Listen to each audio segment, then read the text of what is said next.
And here we are, at the finale, the epilogue. A moonlit garden.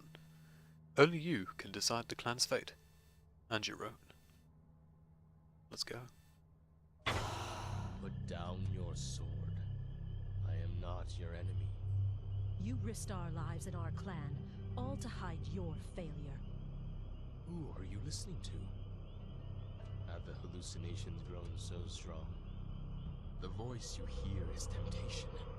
It is trying to trick you, to turn you against us, to lead you into madness.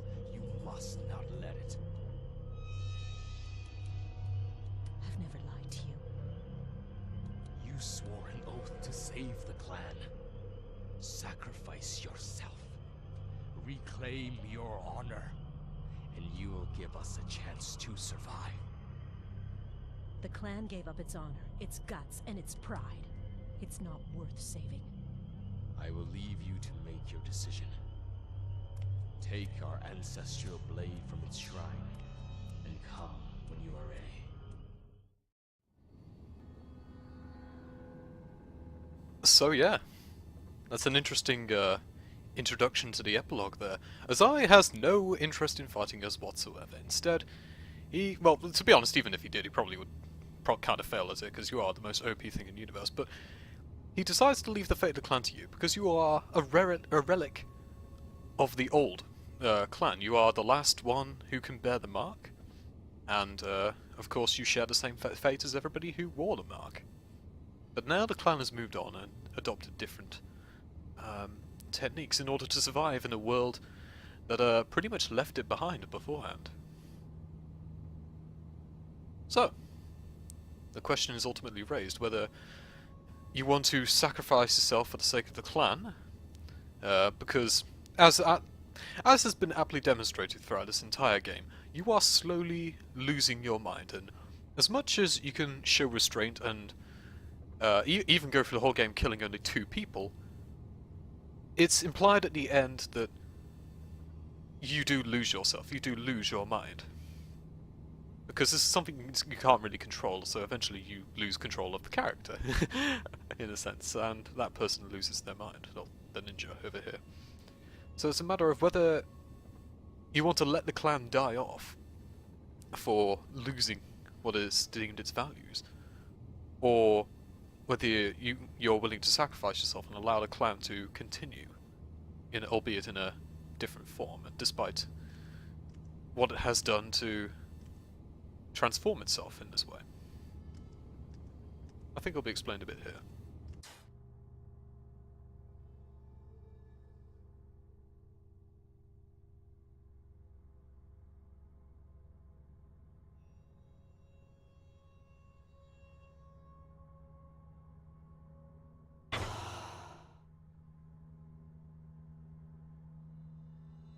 I'm kind of glad they decided to go that route, because after everything you've done in the last level, dragging it out a bit would have been a bit tiring, and ultimately would have... I think it would have diminished the effect that this ending actually has.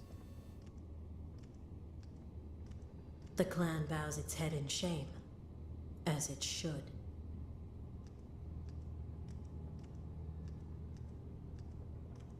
After we kill Azai, we must cleanse the rest of the clan. None of them have any honor. And that's implied that actually happens. Like, since your hallucination is getting worse and getting more and more dictating what you do, if you choose to side with Aura, you basically go and do what Aura says, you go and cleanse the clan, because you're giving in to your temptations and actions. They called him Azai the Measured, but Azai the Fallen will be his legacy.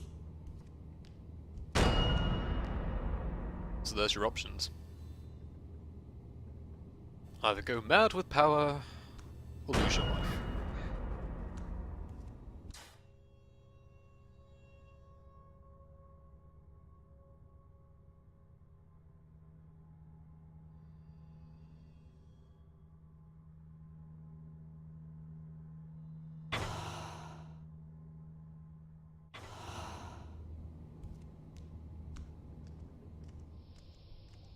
This is the shrine of our ancestors. I wish we could hear their advice.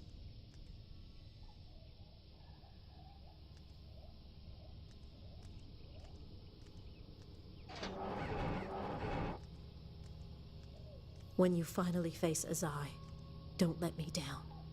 He needs to pay for what he has done.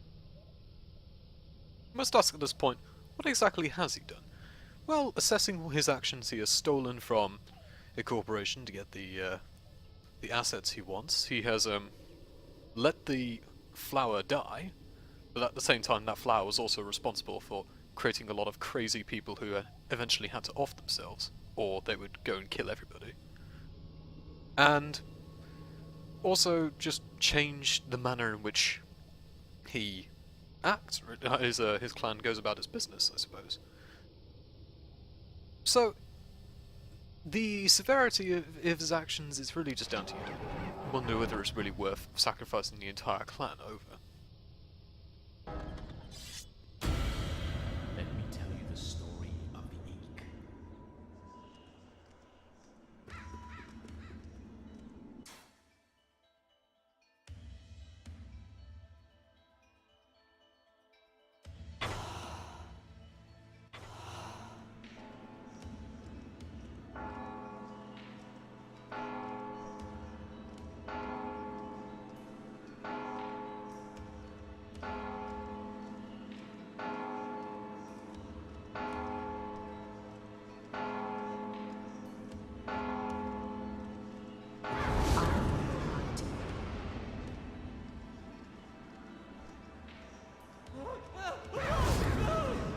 I'm here to help you.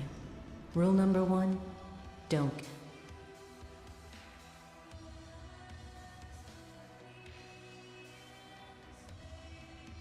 Killed. Look around.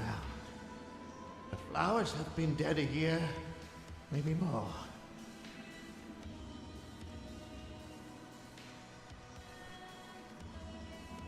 You picked the wrong guys to rob, Sensei.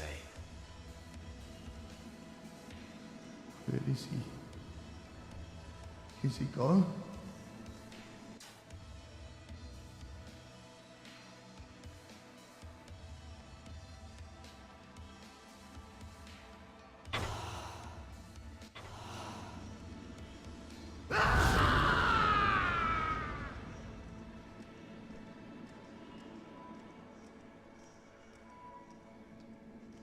They say he's a mighty man, but I've never seen anyone live long enough to find out.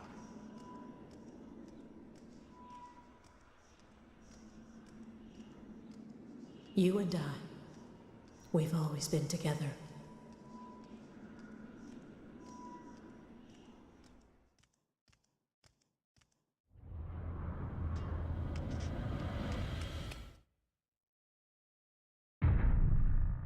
So these are the choices.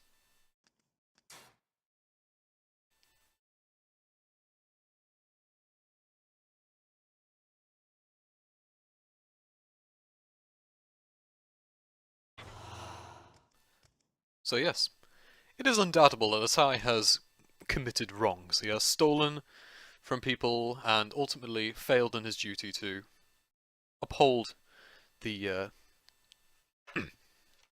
the values of the clan, as well as the protection of the mark, which has allowed it to remain for so long.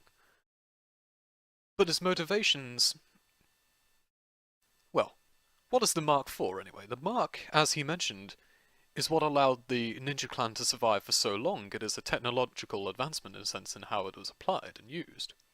It is a strategic use of the materials he had. And that is why the clan stayed for so long.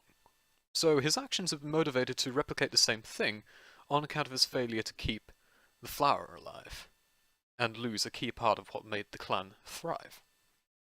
So his actions are made to keep the clan going.